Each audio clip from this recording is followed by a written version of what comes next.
Bonjour, ravie de vous retrouver une nouvelle fois pour vous parler aujourd'hui de mon dernier livre, mon journal guidé de deuil.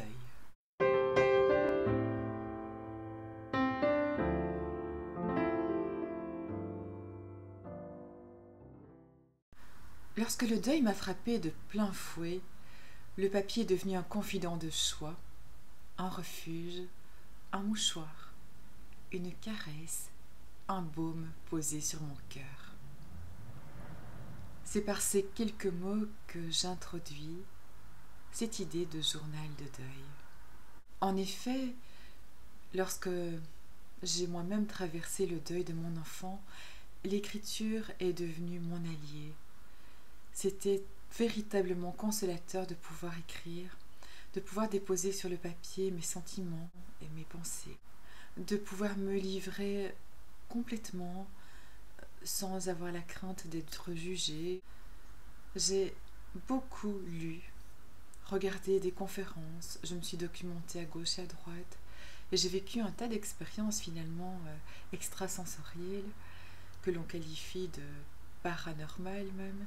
Et d'autre part, j'ai toujours été attirée par les activités artistiques. Et ce journal, en quelque sorte, réunit tout cela. C'est un endroit où vous pouvez écrire et vous raconter, tel que vous le souhaitez. Mais il y a aussi des pages destinées à une forme d'introspection, d'analyse, de conseils pratiques aussi.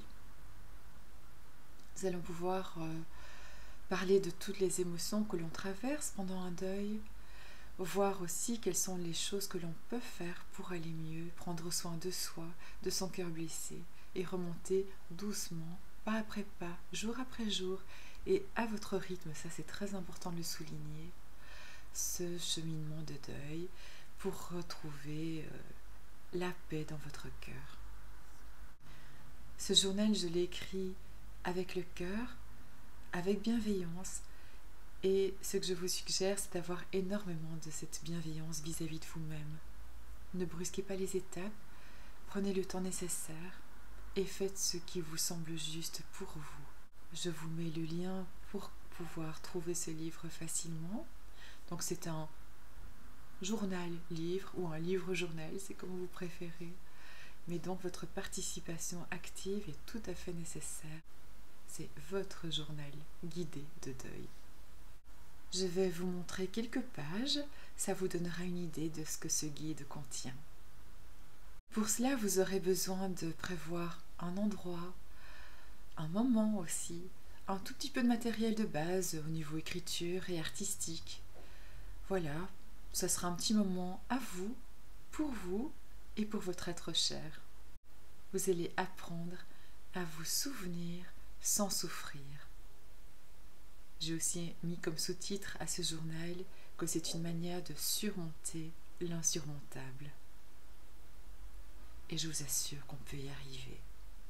Je reste bien sûr à votre disposition si vous avez des questions ou d'autres pistes à explorer. J'ai déjà traité d'un bon nombre de sujets au niveau du deuil, mais s'il y a des sujets que je n'ai pas encore abordés et qu'il vous tient à cœur de partager, je me ferai un plaisir de travailler sur ces thèmes-là et de vous présenter quelque chose dans les prochaines semaines. Donc n'hésitez pas à me suggérer des idées, à poser vos questions. J'essaierai vraiment de faire de mon mieux pour y répondre. À très bientôt. Merci.